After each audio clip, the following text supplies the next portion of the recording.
Hello everyone, it's Professor Bailey here. I had another idea after the video David and I did last week that I think went pretty well, a lot of response to that.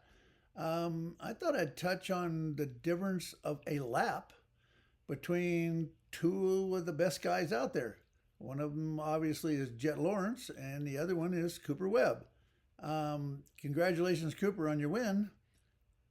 Probably best thing that happened to you was Jett Lawrence running to the back of you and falling down. Definitely gave you a much bigger gap. Jett was on the gas. Jett was turning some fast laps. One of them that we're going to be talking about is probably one of his fastest laps. That was when he was still in traffic. And Cooper Webb, when he was running out front, and there's about a second difference in those. Webb makes one mistake on this lap, but we're going to kind of not count that. We're going to kind of take that out of the video piece, even though it'll still be there. We'll talk about it, but we won't count that. And look at the difference what the two of them are doing. Cooper Webb, great lap, one little mistake. Jett Lawrence, fast lap for sure. What is he doing different? Most of the time he's smarter. This week he wasn't the smartest guy out on the racetrack. Didn't need to make that move. So this is all done at 60 frames per second. I want you to understand, so when I stop the video and talk about frames, we're talking about obviously 60 frames per second, 30 frames per half a second, and 15 frames would be a quarter of a second, and so on. So that'll give you some kind of an idea of what we're looking at when we're talking about a lap a second faster than anybody else on the racetrack. So hope you enjoy this, guys. Bear with me because I'm going to be stopping the video in several places while I talk about what the difference is and show you the break of where we're going to start again fresh on each piece so that we're only looking at each section individually and what's gained or lost. Hey, enjoy, guys.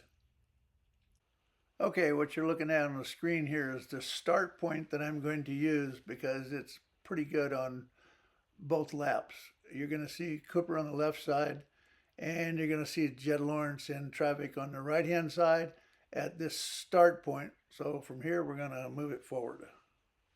Okay, this section's pretty easy to understand. Webb goes to the inside, which is the best line. Well, Jett has to go to the outside. Obviously there's some traffic he's having to deal with there. Same thing in the next turn. Jett has to go wide because of traffic. Cooper gets the advantage of being able to stay tighter.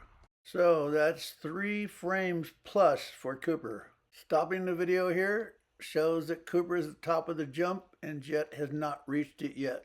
Heading into the next section. So this freeze frame brings both of them back together, starting from the top of the jump. It appears that both riders land about the same. However, we come to this first mark here on the ground, which is some kind of a tractor mark. And you can see that Cooper is about a bike length ahead already. Then as they go across the start area, for some reason, Coop seems to miss that inside rut and go wide. Well, Jett grabs the inside, gaining a little bit on Cooper in this particular section. So to this point, Webb has picked up another 24 frames on the Jett.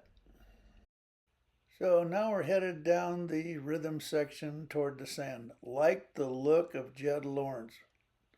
Letting the bike do all the work, staying in the middle of the bike, most control possible if anything goes wrong.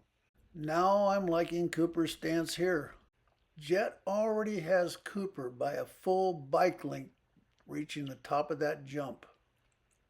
Jett goes wide while Coop goes to the inside. Jett goes wide, loses a little bit, but you can see they're in the same exact part of the racetrack, except now it comes where Jett doubles coming out of the sand whoops. Then we're going to see a big difference coming to the chalk line that designates hole shot. And now we wait for Cooper to get there. And now it's 61 frames that Jett picks up here. And this one is 1 full second. So now we come to the next rhythm section where Jett decides he's going to go 2, 3, 3, 3 into the corner. Well, Cooper has a different plan. And that looked like roll 2, 3, 2, 3. Not quick enough. So just looking at this corner, Cooper takes the lower line, Jett takes the higher line. Looks as though Cooper's got him by a little bit, and then they're exactly the same when they reach the top of the jump.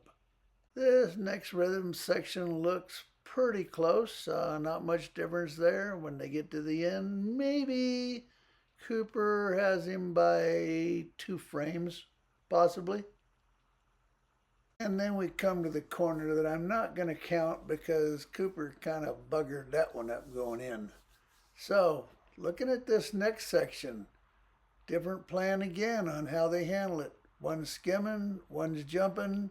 Which one's going to be faster? Looks like another 12 frames for the Jett.